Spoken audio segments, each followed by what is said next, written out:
Hi అండి, welcome to our channel.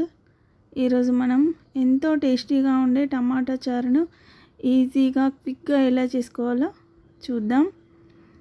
దీనికోసం ఒక ప్యాన్ పెట్టుకొని దాంట్లో ఒక 5-6 కట్ చేసిన టమాటాలు వేసుకోండి. అలాగే ఒక 5-6 రెమ్మల చింతపండును బాగా కడిగి వేసుకోండి.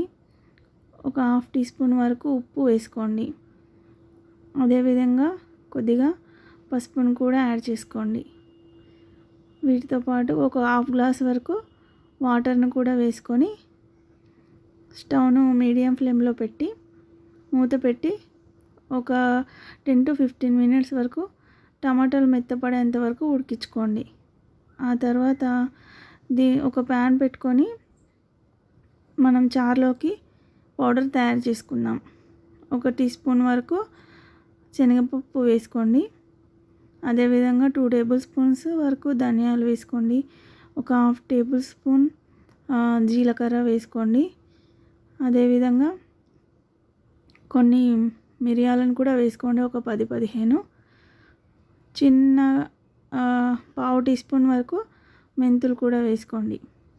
అలాగే ఒక 2-3 ఎండుమిర్చిని కూడా వేసుకొని స్టవ్ సిమ్లో పెట్టి అవి బాగా వేగేంత వరకు వేయించాలి. అవి మంచి స్మెల్ వస్తూ ఉంటాయి, అప్పటి వరకు వేయించుకోవాలి. లాస్ట్లో కొంచెం కరివేపాకు, ఒక టేబుల్ స్పూన్ నువ్వులు కూడా వేసుకొని మంచిగా వాసన వచ్చేంత వరకు వేయించుకోవాలి. ఇలా వేయించుకున్న తర్వాత వాటిని ఒక 5 మినిట్స్ వరకు చల్లారనిచ్చి ఆ తర్వాత మనం మిక్సీ జార్లోకి తీసుకుందాం.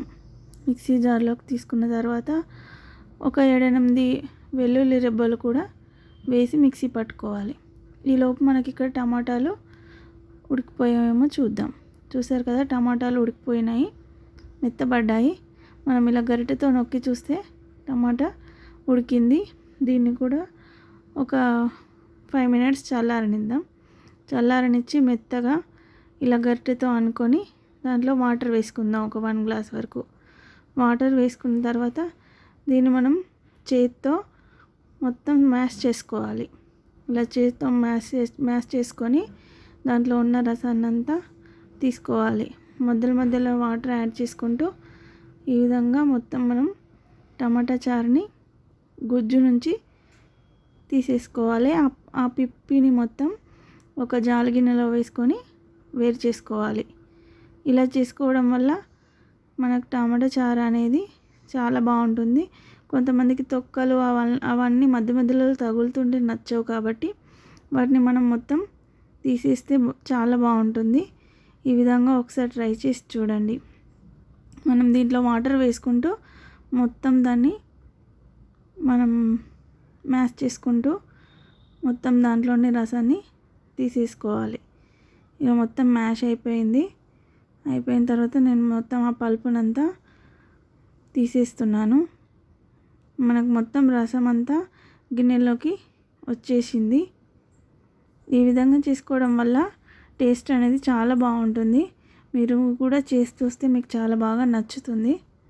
ఇలా మొత్తం తీసేసుకున్న తర్వాత మనం స్టవ్ పై ప్యాన్ పెట్టుకొని ఆయిల్ వేసుకుందాం. ఆయిల్ తక్కువే పడుతుంది. ఒక 2-3 టేబుల్ స్పూన్స్ ఆయిల్ వేసుకొని దీంట్లో మనం పోపు దినుసులు వేసుకుందాం. జీలకర్ర, ఆవాలు, ఒక 4-5 ఎండుమిర్చిని కూడా మనం సన్నగా కట్ చేసి వేసుకుందాం.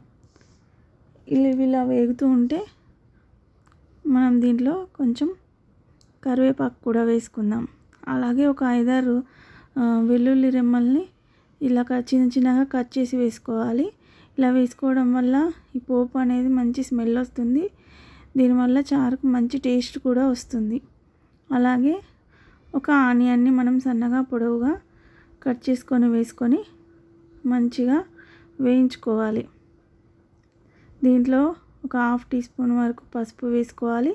మనం ముందుగా కొంచెం పసుపు వేసుకున్నాం కదా, దాన్ని బట్టి అడ్జస్ట్ చేసుకొని వేసుకోండి.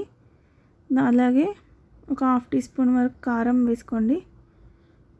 ఇవన్నీ వేసుకొని బాగా కలుపుకొని ఇందాక మనం తీసి పెట్టుకున్న టమాటా రసం ఉంది కదా, దాన్ని దీంట్లో వేసేయాలి. టమాటా రసాన్ని వేసి మొత్తం అని బాగా కలపాలి. కలిపిన తర్వాత స్టవ్ని హై ఫ్లేమ్లో పెట్టుకొని చారును మరిగించుకోవాలి. కొంచెం సాల్ట్ని కూడా వేసుకోవాలి. మనం ముందుగా కొంచెం వేసుకున్నాం కదా, దాన్ని చూసి అడ్జస్ట్ చేసి వేసుకోండి. ఇలా వేసుకున్న తర్వాత చూసారా చారు మరగడం స్టార్ట్ అయింది. ఇందాక మనం మిక్సీ చేసి పెట్టుకున్నాం కదా పౌడరు, చూసారా ఎలా ఉందో. దాన్ని కూడా ఒక 1 to 2 టేబుల్ స్పూన్స్ వేసుకోండి. వేసుకొని దాన్ని బాగా కలుపుకోండి. అది ఇక్కడ పైన నురగలాగా వస్తుంది కదా, అది మొత్తం వెళ్ళేంత వరకు మరిగించుకోవాలి. కొద్దిగా సాల్ట్ చూసుకోండి, తక్కువగా ఉంటే వేసుకోండి. చూసారా అదంతా వైట్ కలర్లో ఉన్న నురుగంతా వెళ్ళే వరకు మనం తీసేసుకోండి. ఇప్పుడు మనం సర్వింగ్ బౌల్లోకి తీసుకుందాం. చూసారా వేడి వేడి టమాటా రసం రెడీ అయిపోయింది. సూపర్ టేస్టీగా ఉంటుంది. ట్రై చేసి చూడండి తప్పకుండా. Thank you.